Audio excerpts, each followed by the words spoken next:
Welcome everyone to this Foresight Live event tonight on Convergence of Quantum Technologies. Very glad that you came this late on a Thursday evening. I really hope that you will enjoy this event. We're going to start with some quick introductions. There will be a Q&A session at the end, so if you have any questions, you will have time to ask them. And obviously there will be networking afterwards as well. My name is Thierry Heles. I work with Bristol Innovations. I've been covering tech transfer, spin-outs, this kind of university venturing sector for the last 10 plus years. So I'm not an expert on quantum computing, but that's why these lovely people are here. I'm going to ask them to introduce themselves, starting with Zoe to my left. Hi, I'm Zoe Davidson. I'm a research specialist at BT and I work in the Optical Networks and Quantum Centre of Excellence. So I am also not an expert in quantum computing. I'm barely an expert in quantum. I understand semiconductors, and because I understand semiconductors, my boss decided that that meant I could research quantum. I'm not entirely sure if that was an accurate decision, but I have taught myself along the way. So yes, very happy to be here. I'll pass over to Ruth. So I'm Professor Ruth Oulton. I'm a Professor of Quantum Photonics at the University of Bristol. So my research is actually on semiconductor light emitters for things that produce single photons that will be used in things like quantum communication networks. I'm also the academic lead of the Quantum Technology Innovation Centre here at the University of Bristol. I also have a 2-day-a-week role with the FCDO, the Foreign Office, so I advise them on quantum technologies and their role in geopolitics. But I can't really answer too many questions about political things at the moment, otherwise I will get into trouble. So yeah, that's the various things that I'm doing. Hi, I'm Francesco Raffaelli. I'm a head of technology at KETS, Quantum Security. KETS is a startup here in Bristol that develop quantum cryptography systems. And yeah, that's it. We've been around for 7-8 years now, and we're getting to a good point where we're starting commercializing our systems. And yeah, that's it really. And thank you very much for the invite. Well, I think it was Alex that put the panel together, but I forward the thanks. I'm going to ask for a quick show of hands because I want to understand who is in the audience tonight as well. So if you're with industry, can you just raise your hand? Okay, that's quite a few. Government or public sector? No one? Okay. Ruth, you're safe. Funder of any kind, public, private? No. Specifically the startup world. A couple of people. Cool. So I think we're sitting mostly in front of industry people, which is good. Hopefully they will know enough about quantum for us to not dumb things down. Dumb them down a little bit for me, please. But I'm going to start with quite a broad question, which is kind of trying to understand where the quantum sector is at today. Maybe going to start with you again, Zoe, to my left for the industry perspective. Where does quantum fit into BT's strategy today? Where is it? So I think that kind of depends on which element of quantum you're looking at. So we break down quantum into a few different sort of technology overheads. So we look at quantum communications, so quantum networking. We look at quantum sensing, quantum computing, and those are probably the top 3 that we're looking at. When it comes to quantum computing, I should be very clear here, we do not develop quantum computers at all. That is far, far, far beyond our expertise. But we are interested in using them. So we want to understand how it is that we can use these things to better implement our network and to better grow our network. So we have people who look into those options and how we're going to potentially use these quantum computers in the future. We also have things like quantum sensing, so understanding we have a very large fiber optic network. Can we use that fiber optic network as a sensor? But also, can we use that? Can we also use it to connect sensors and enhance sensors using quantum mechanics? And then the final one, which is probably the most relevant for BT, which is quantum communications and quantum networking. And predominantly for the last few years, that's been in the QKD space. So we have been looking at QKD. We have a QSMN, which is the quantum, I can never remember what the S stands for, and I'll probably get told off by my boss tomorrow, but oh well. Metro Network, which is a live network in London, which has 2 customers running over it. It connects Ernst & Young and HSBC capacity to their Equinix data centers, and we're doing that using QKD. So that's our most commercially viable product at this point in time. We actually have, something that we've got customers on, but then we're also looking at things like lots of other technologies as well. So in terms of the initial question, which I'm aware I'm rambling, so I do apologize, in terms of how close we are to actual using these things, it very much depends on what technology you're talking about. Yeah. Some stuff we're at TRL1, some stuff we're at TRL7 or 8, Okay. and it kind of just comes down to which particular technology. That makes sense. Yeah. Ruth, where is academia at? Where are you headed? Are you working on any fun projects at the moment? So I think, I've been sort of in academia for about 25 years, and it's been really interesting and amazing to see how quantum has gone from a science to a technology in the past sort of 10 years in particular. There was a big move about 10 years ago to really, right, we're going to go for it. We're going to turn this into a technology. That was really amazing to watch because, it was a bunch of scientists basically kind of writing down equations and doing experiments in the lab with cold stuff. And all of a sudden, people were actually producing products. And, it was still very early days. And it still is, I think, very early days for some of the stuff. But we're beginning to see real products coming out. I think the interesting thing and the challenge now as academics is thinking and making sure we don't do the development part that companies need to do. We shouldn't be doing that. We should be looking for the next challenges. So there are, whether you're working on algorithms or whether you're working on devices or systems, there are startups are almost doing the same thing as you. So you've got to kind of leave that behind and find the next big challenges. And I think the other thing is that now it's not just about sort of, writing kind of algorithms or making widgets. It's about, engaging with different areas to look at systems. So how are we going to put our QKD system into a telecoms fiber network commercially? That's all sorts of other challenges that we haven't thought about. Or where might we be using quantum computing to make new materials? So it's like we're talking about engaging with chemists, say, or looking for, new avenues that we haven't looked for before. Now, that includes industry. So that means, going out there, talking to people about what are actually your problems. How many of those can we solve with quantum computing or quantum communication or quantum sensing? Actually, quantum sensing, I think, is the big one that's going to be more important than people think it is. So that it's new, it's different. We're having to change the way we do things, but it's pretty good, actually. It's an interesting time to be in it. Yeah. Francesco, you were working for a startup. Can you tell us a little bit about what you are doing in your work and where you think it's headed? Yeah, first of all, as Zoe said, it's quite important to actually distinguish between the various sectors within quantum because it's very different things, very different levels of maturity in different technologies and readiness in general. So that's certainly what we do specifically. We do quantum key distribution systems, so quantum cryptography. We've been basically what we do now. We have built our systems. We have commercially deployed a system around Europe, and we are working towards further improvement, further miniaturization of our systems to basically enable the widespread use of our technology. And we've been collaborating with a lot of partners, very recently as well with BT, which is obviously very nice in various projects. So I think it's quite interesting to see that in quantum cryptography, we've reached, and not only us, in fact, a reasonably high level of maturity in terms of the technology itself. And what we are waiting is really the industry as a whole, the telecom industry to kind of, and the cryptography industry to kind of accept the technology, to welcome the technology, to actually to make the use of a technology that is basically almost here. Yeah. A couple of you have mentioned challenges, and I think probably as a startup getting it industry is a big challenge. What are the pitfalls that face quantum? What do you have to solve in the near future for this to become a reality?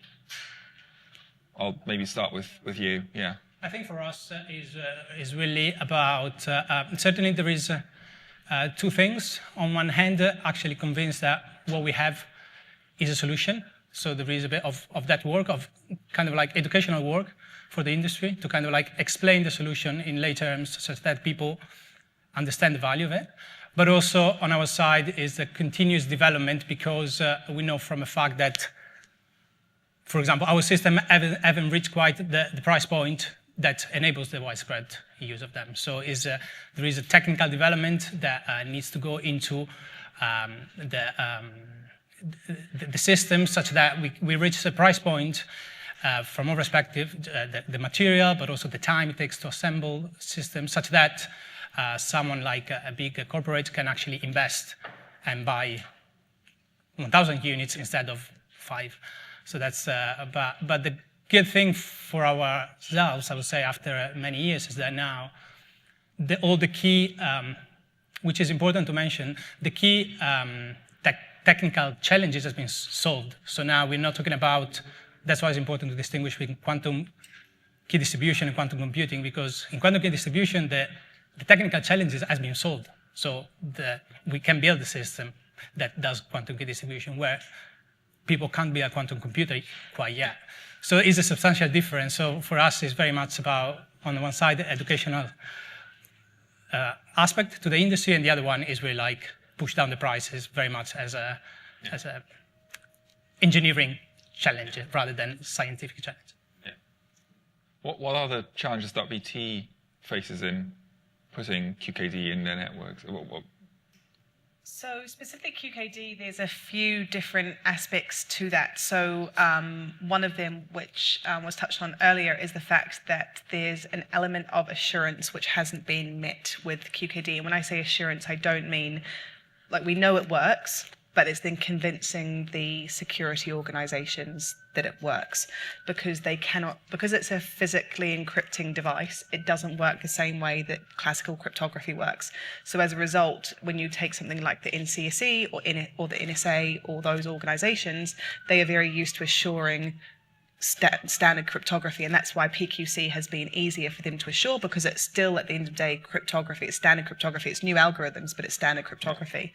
So actually, one of the pieces of work that we have at the moment within BT, and Bristol's part of this work, KETS is part of this work, is around doing that assurance. So we're trying to answer those questions that the NCSE has, and we're trying to do that in what's called standards-based assurance and evidence-based assurance. And there's many, many work packages, and that's to try and answer that question. So that's one of the barriers to adoption that we have, because when you've got the NSA in America saying we want PQC and we only want PQC, it's very difficult to then drive a worldwide shift towards QKD when you've got one of the big players who's going solely towards PQC.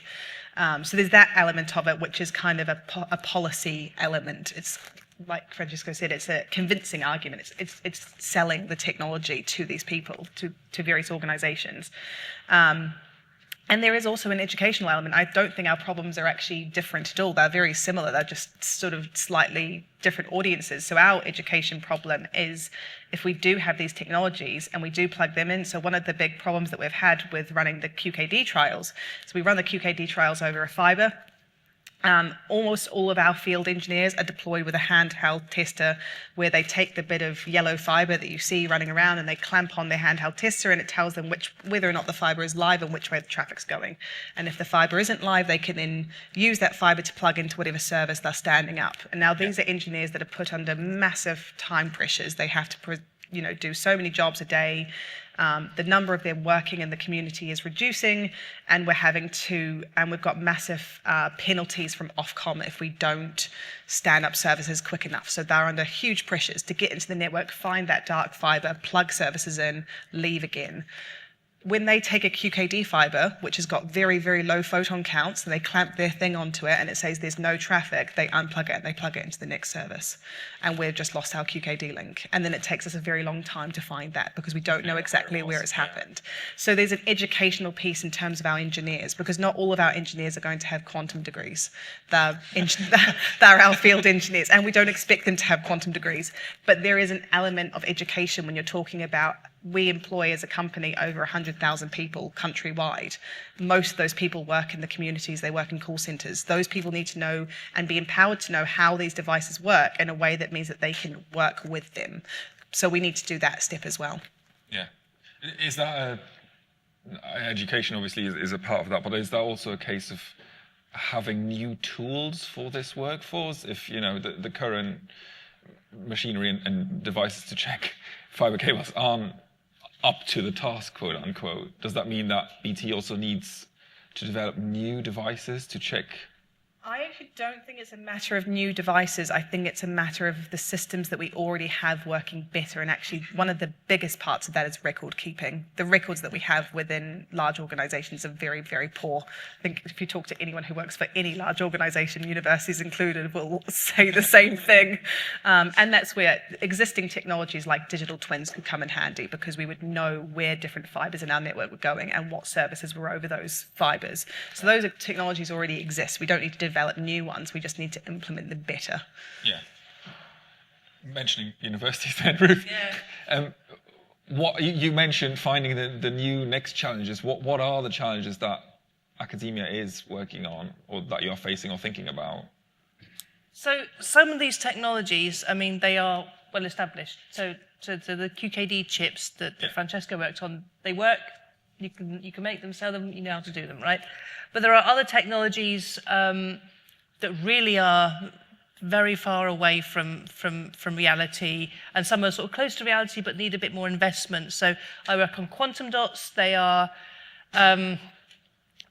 startups working on quantum dots. The challenge there is to make all of these quantum dots the same, and that requires investment. But it also requires some understanding of some physics, chemistry, some semiconductor physics, and some deep physics needs to be done still, really. But at the same time, you know, the other end of the scale is quantum computing. Quantum computers are very difficult to build, I mean, because we're trying to add on quantum particles which must interact with other quantum particles perfectly, but with nothing else, okay? We're getting very good at it, but we are still very, very early days, and it's kind of actually teaching people to be very patient. So if you're an academic, you're naturally patient because you work on something very difficult. You're used to things not working. You're used to it being very long time scale before you see something be reality. So when we talk about something being promising, we're talking sort of maybe in 10 years it's going to be great. That's not what everybody else hears, right? So when you see some announcement by Microsoft or Google or IBM that they've done the latest kind of advancement in a quantum computer, everybody thinks, hooray, it's going to be arriving tomorrow. But, you know, there'll be some announcement about some Majorana fermion or something, you know, and it's a very, very, very, very early stage piece of work, that particular piece of work that was, you know, announced in a very kind of, you know, dodgy way, shall we say, even if you read the paper and you look at the comments by the referees, they say this is not really worded very well. So that managing that hype has been very difficult, and it's quite frustrating for academics because we've got quite a lot of rigor, and we don't like to see these articles which sort of, you know, what we want to see is a nice, steady kind of development of this technology with a long plan and a long time scale. That isn't just a sort of boom and bust kind of, you know, throw money at this and then take the money away because it hasn't immediately kind of come to fruition, and really looking at solving big challenges. So one of the big challenges in a lot of the quantum computers, they're superconducting little circuits. They're at a radio frequency, you know. To get one chip to talk to another chip, we've got to probably convert that to an optical photon. Incredibly challenging thing to do just in terms of the physics. There are people working on this, but we're still quite far away from just making that work.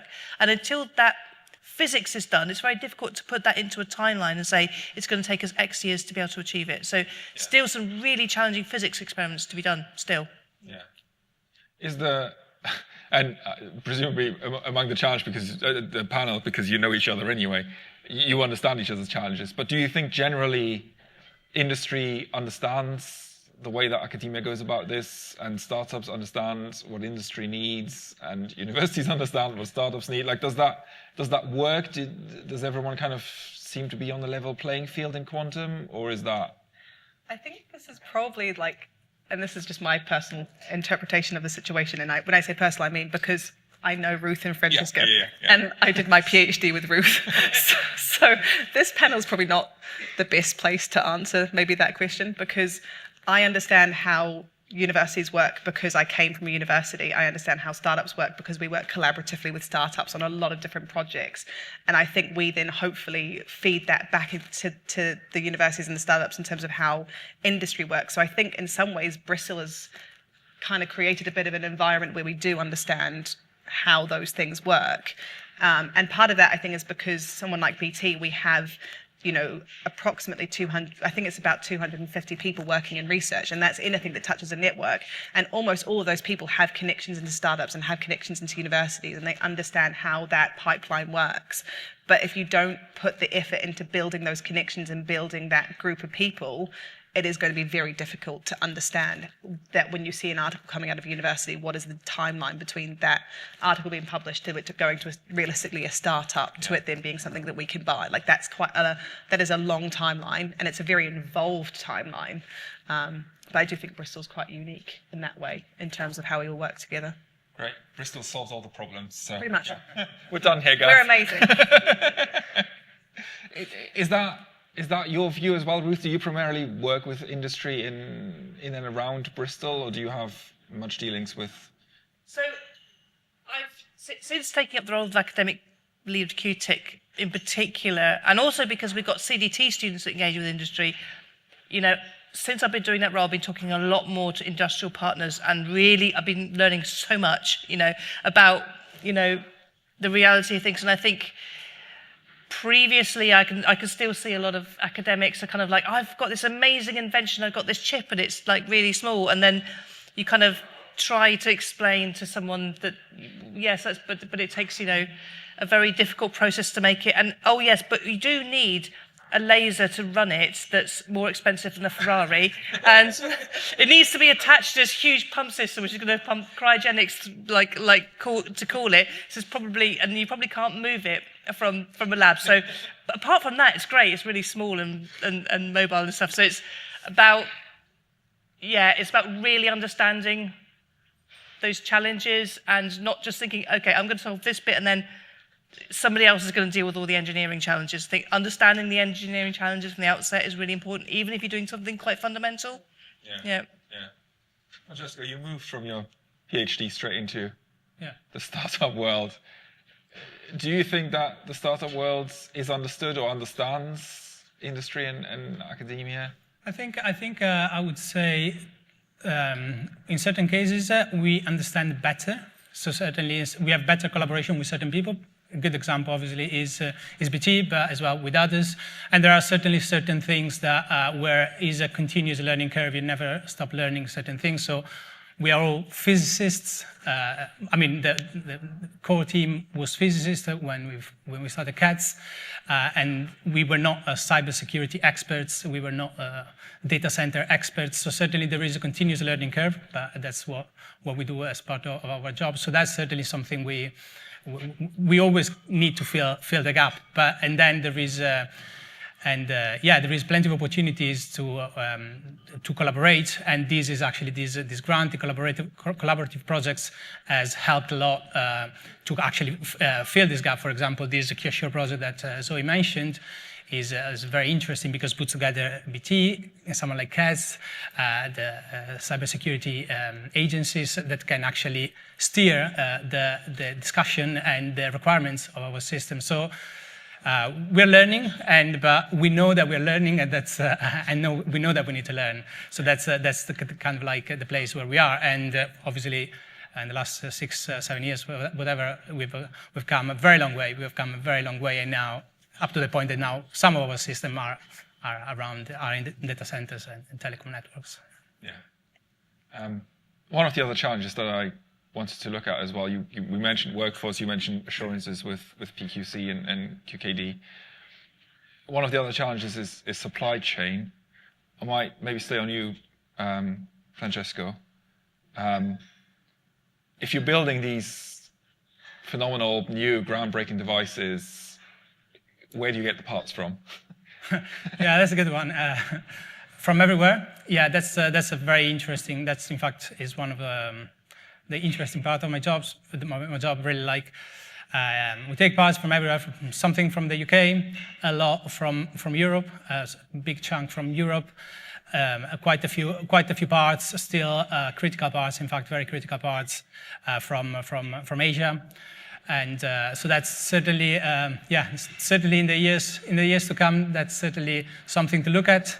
That government has looked at, given the kind of grants that have been, the bids that have been out, to fill this type of supply chain gaps, but it certainly is one of the biggest challenges that obviously we will be facing in the next few years.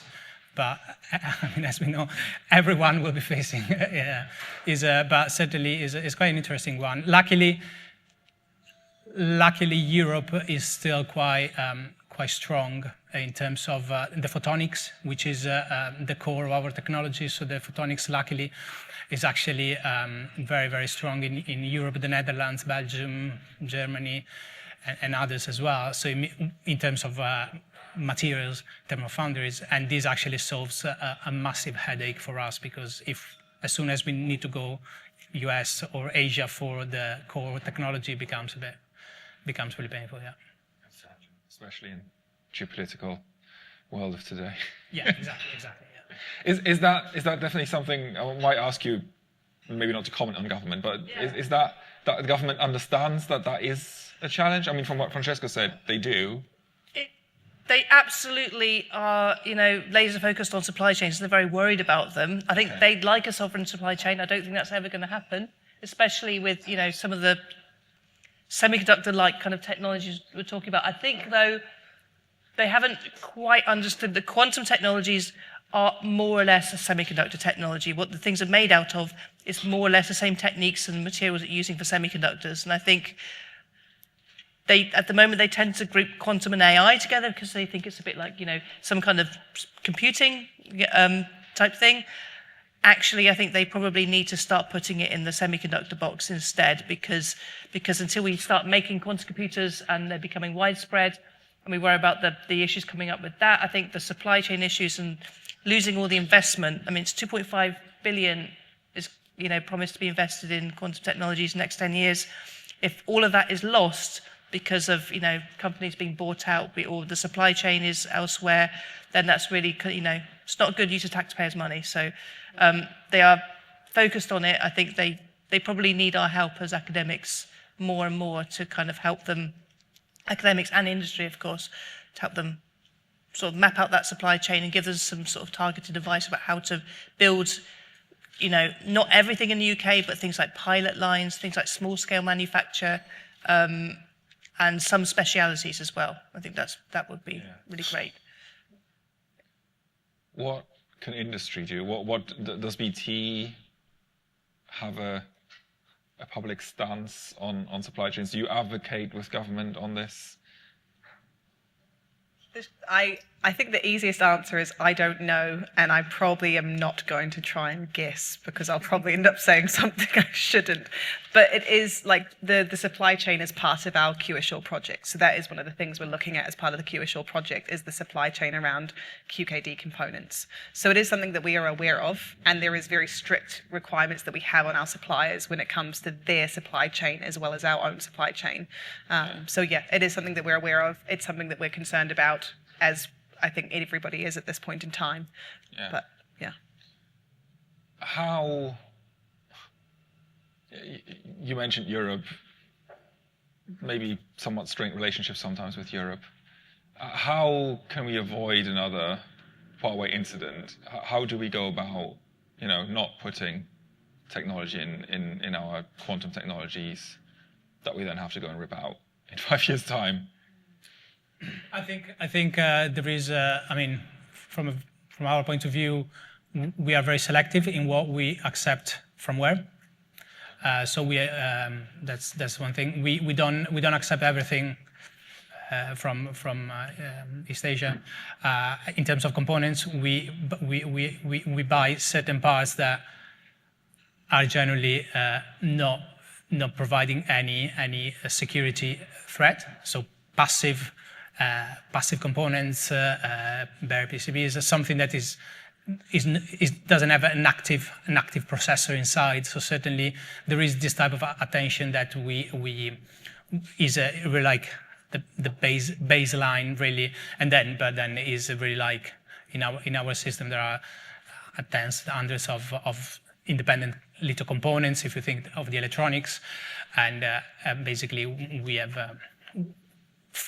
We are very careful where we take things from, and it varies. Certain things can come from everywhere. Certain things they just come from certain places.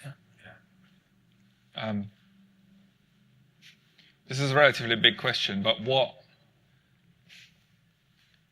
more would you want government to do in this space? What are they not thinking about? You mentioned kind of maybe not lumping them in with maybe lumping them in with semiconductors rather than with AI.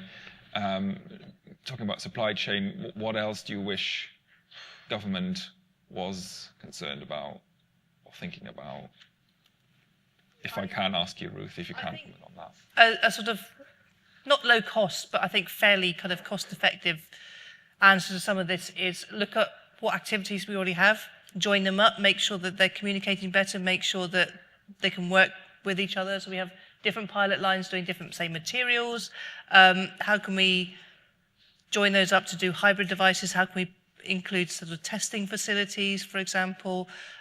Make sure that the kind of the offering that the UK has is a UK offering and not an individual kind of, this facility here, this facility there. And I think that'll actually bring in inward investment as well, because if we have this joined up supply chain with some, at least even if it's pilot line, people can come test things here, and they'll start to come here for their new ideas. So I think it's one thing they could do. Zoe, what should government do for BT? I mean, to a certain extent, keep doing what they're doing. The collaborative research projects that we've been a part of over the last few years have been incredibly helpful from our perspective, because they enable us to get to know the technology at a very low TRL, and also then to make sure that when it moves to higher TRLs, it actually answers the problems that we have and it can work within our networks. So it's better for us, because at the end of these projects, we get products that are being produced that we can actually use. We can actually go and take into one of our exchanges and actually use. And I think also, to Ruth's point, the identification of industries that maybe have cross-pollination in terms of ability. I think there's a really good example in the South Wales cluster. They have identified the fact that with the steel mills closing, a lot of the people who have those skills working in those steel mills are actually the perfect people to train up and work in foundries. So they have a direct retraining program for that, from going from steel mills into foundries. So, and there's going to be a lot of different examples of that, right? A lot of the engineering problems that is facing quantum are not new engineering problems. They're engineering problems that have existed within the optics space, within the semiconductor space, within the manufacturing space for a long time.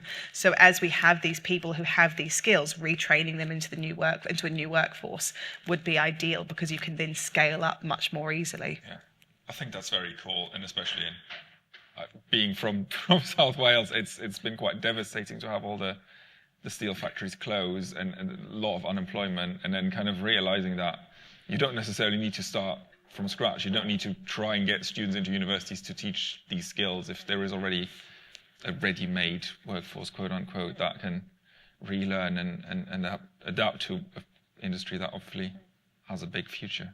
I think it'd be good to see the government fund kind of mid-career path, career path changes, so that, you get somebody who's an engineer, they kind of lose their job, they can go and retrain fairly cheaply to do something else. So it's not leaving those people behind, sort of in their mid-career, that have perfectly good skills, I think. But there aren't very many programs that allow you to do that. So that's probably worth considering. Francesco, is there more that government can do for startups? Well, I think, in fairness, as Zoe said, I think it's been very supportive in terms of grants in the last few years. In fact, if we compare it with many other countries, by far the best, really, in terms of number of grants and quality of grants, amount of money. So certainly carry on in this direction, certainly maintaining that, and now maybe understanding a bit depending on the sector, where a particular technology is, but providing those necessary bridges that actually enables startups to scale up and then to become profitable. So that may be something that can be looked into a bit more, because there is a lot for like lower TRLs. But then once the technology is there, but maybe the industry is not there, as is our case, there is a serious challenge to actually fill the gap. And that's maybe one place that they started doing something in this sense, but certainly carry on in that direction, because that's where there could be, for a startup, 1 year, one wrong year, and that's it, and you lose what has been very good 6 years beforehand. So that's maybe the one place that there needs to be attention, particularly in quantum technologies, that there is a big variance in when they can become an actual technology and actually use the technology. So that's maybe one point. Yeah. I don't have a watch in front of me, so I'm just going to check how far we are in. I might open it to the floor and see if there are any questions from the audience. To make sure we have, I think someone has had a microphone as well. Yeah, Simon, go for it. Thanks for that. I see it's World Quantum Day in a couple of weeks, about 10 days' time. Bristol, we've got a heritage. Quantum, the business of quantum, the startup business of quantum, it's really from around here. This is a good time to take Scott. How are we doing to the panel? And if there was a World Quantum Day in, say, 5 years' time, where would you like Bristol to be at that point? Perfect. Zoe, let's start with you. Yeah. Okay, so maybe in terms of taking stock, I mean, I think from my perspective, I should say, like, I'm obviously quite biased. I did my PhD here. I did my PhD within the quantum and photonics research team. I've had the pleasure of working with a lot of the quantum startups in the city. It's one of the reasons that I get to live in the delightful Bristol and didn't have to move to Ipswich. And as much as I love Ipswich, it has been very nice to stay in Bristol. Saved by quantum, because of the ecosystem that exists here. Because we are interested in quantum and we want to have quantum in our network, and we want to have a network that is future-proof for our customers and takes advantage of all these technologies. And to do that, we need to be working with the ecosystem that we have in the UK ecosystem. And it just so happens that a lot of that ecosystem is here.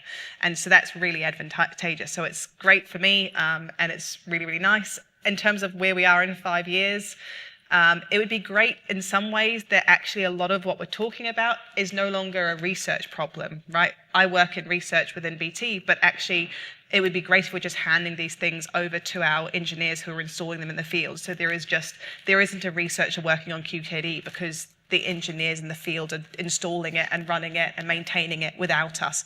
And we can turn our attention to those other technologies that are coming through. So yeah, from my perspective, it would be great in 5 years' time that those technologies that have reached that TRL 8 are no longer research activities, they're just BAU activities. Ruth, where are we in 5 years' time? So I think right now, I think it's sort of in the UK and globally, it's quite a precarious situation for quantum technologies. I kind of feel that we're beginning to sort of take off. There's a lot of potential there. There's a lot of pitfalls, particularly for the UK. We spent a lot of money. We were the first country to invest properly in the National Quantum Technology Programme. We put a lot of money in. That, if that momentum isn't maintained, all these fantastic companies like, KETS might get bought up and go elsewhere, or we might run out of people because there's just not enough, skills here. But people being educated in quantum, and we absolutely need, engineers on the ground. You don't need a PhD necessarily, but we actually do need those PhDs as well. So I think it's a little bit touch and go, but there's massive potential. I think the scale-up issue is actually the next issue to solve. I think we've become very good at startups in the UK and in Bristol. It's been really interesting actually seeing how the CDT students, the PhD students, the sort of a cohort, the first cohort that we brought through in quantum, 9 out of 10 of them are working in startups. That's amazing. When I was doing my PhD, I had no notion of going to a startup at all, right? So the atmosphere in Bristol particularly has changed. Everyone wants to be involved in a startup. Everyone wants to get involved in this, new industry. I'd like to see us build that industry. So I'd like to see, companies sort of making, individual boxes and widgets, but actually those widgets being part of systems that are, the startups and big companies are working together to put together. And the research now being about not just quantum, but quantum plus semiconductors and the scale up. How do we do that? Quantum plus AI, looking at what a quantum computer might do, what AI might do, how they're going to work together to sort of solve problems. That's still quite far off, but we should think about it now. That's an academic challenge for us, actually.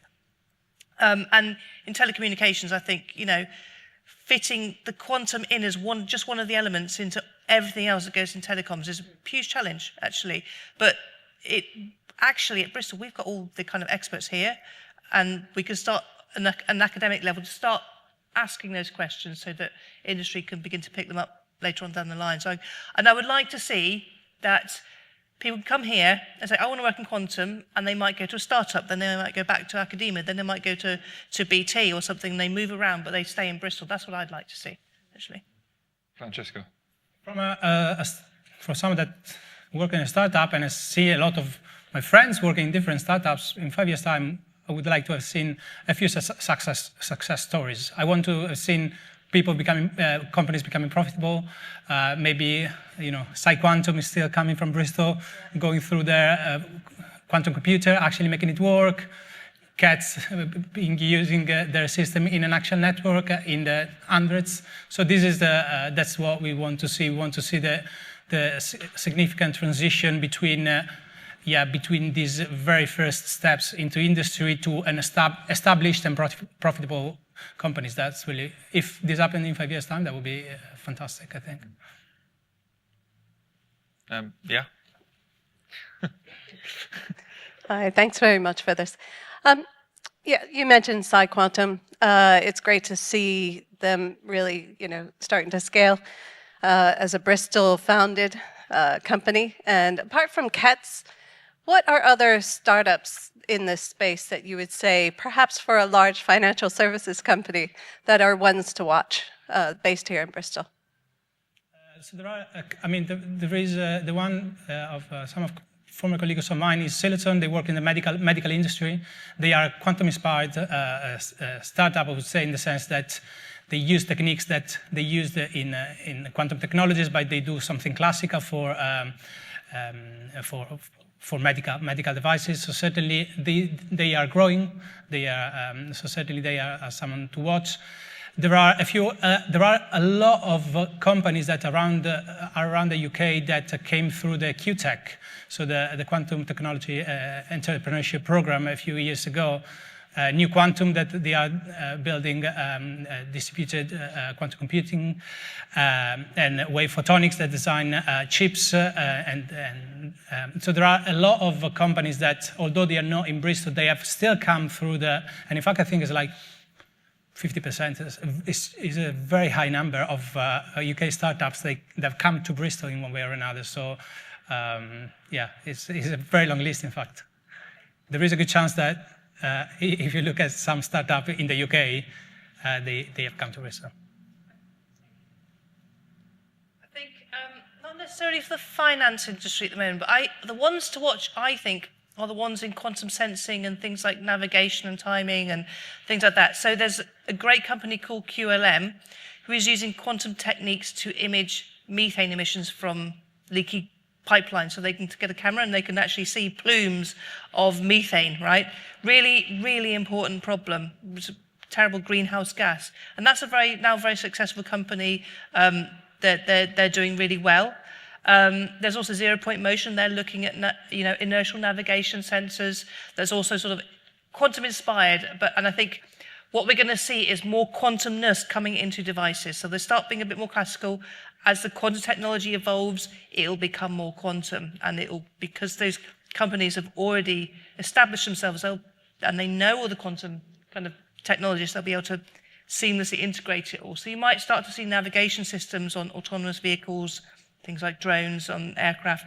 It's an incredibly important technology. I think we underestimate the importance of PNT devices, precision navigation timing, and quantum sensing, and network quantum sensing as well. So connecting these kind of sensors up in a network in a city, for example, could be incredibly powerful. So I think that's the ones to watch, actually. And I think they're the ones that will produce the first kind of profits as well. So any... I'm not going to. No, that's fair enough. You're happy with KETS, and that's... Yes. You also have I turned it off. Oh, there we go. Hi. So I'm work for industry in a sensing company, and how to tee this up? I think when I see the word quantum, I can have one of two reactions. Either are these people lying to me, they just put that word on it because it gets them research, it's a sexy word in pop sci things, and actually what they've got is a fairly conventional bit of silicon as far as integrating it into other systems. Or is it something where single photon imaging, like it's quantized in some way, or is it something where there's some weird witchcraft mechanism at play which the likes of us lowly engineers don't understand, that I need to understand a little bit of in order to understand the design environment of what are the levers I can pull in order to change that behavior of it at the end. I was just wondering if you had a sort of a definition of what makes something good quantum that you think is saleable. I think, yeah, that's something that in general we should kind of like start doing, and is looking at the application rather than the quantum tag. In a sense, is it useful? Yes or no? Is it cheap enough? Is it manufacturable? These are the questions. I mean, despite the fact that someone has a quantum tag in their name because they needed it to actually raise money, but that's the way it is. but actually look at the technology. It's try to engage with the technical team, with the team, and understand what is the problem that they try to solve. Actually, whether you call it quantum or whether you call it quantized detection, which is it doesn't really matter. The point is that single photon detection solving a problem. I think I will focus on that, as we try to do in every other bit of industry. So are our quantum key distribution system actually solving a cryptographic problem? Yes or no? That's the answer, rather than they are quantum or not. We don't really care about that, really. But actually, QKD is a quantum device because it's based on something called the quantum no cloning theorem. Yeah. So it's a deeply quantum mechanical theorem that you can prove mathematically. Yeah. So it is based. It's based obviously in quantum, but what we care about is mostly that it solves a problem rather than, and that's a bit of a shift that maybe it can happen to actually facilitate the interaction with someone like yourself. But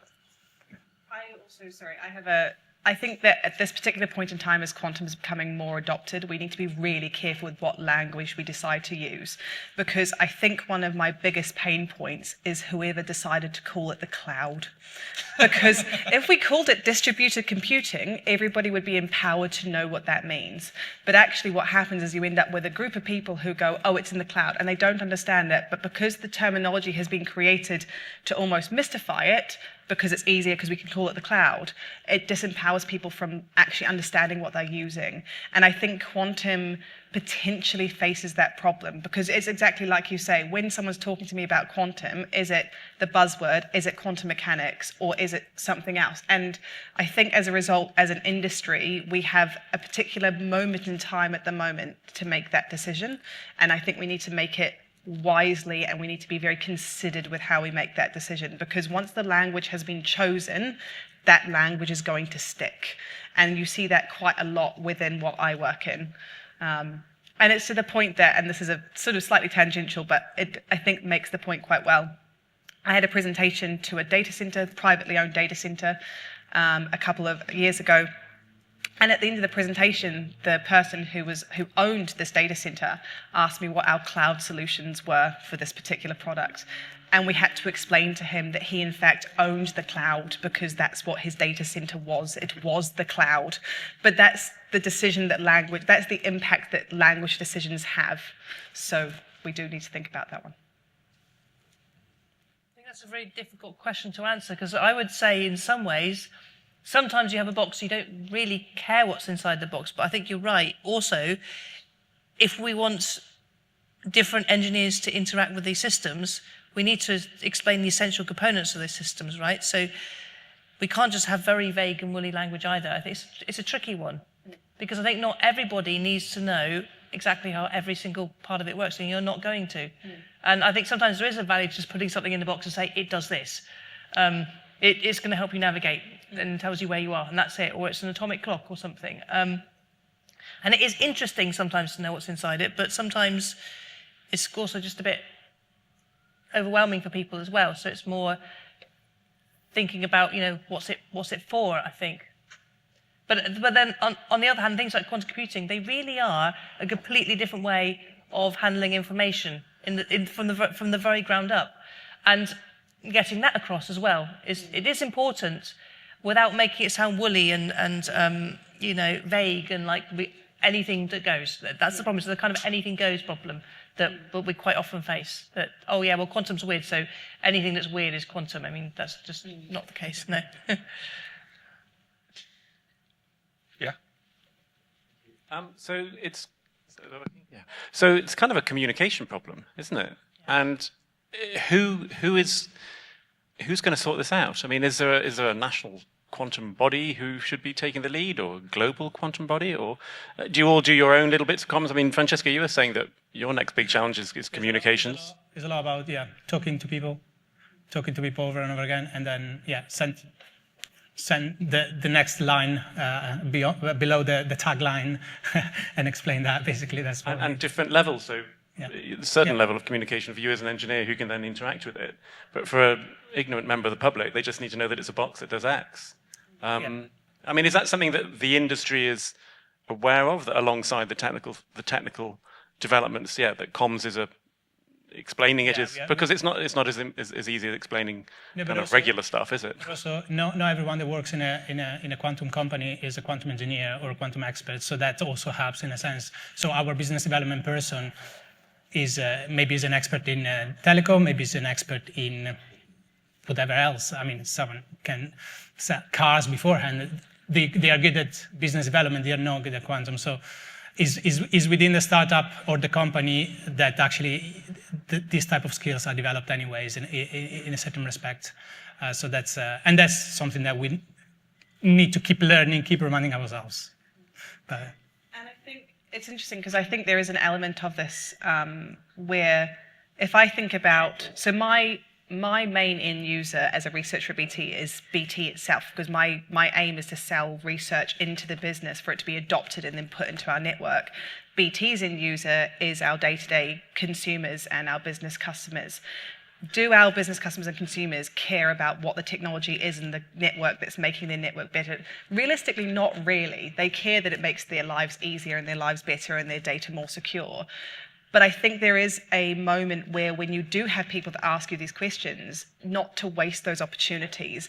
I was at a conference and someone was on stage. It was not a quantum conference. It was just a sort of general semiconductor, well, not even semiconductor, it was a sort of quite general telecommunications conference. And one of the panelists was a quantum computing, owned a quantum computing company.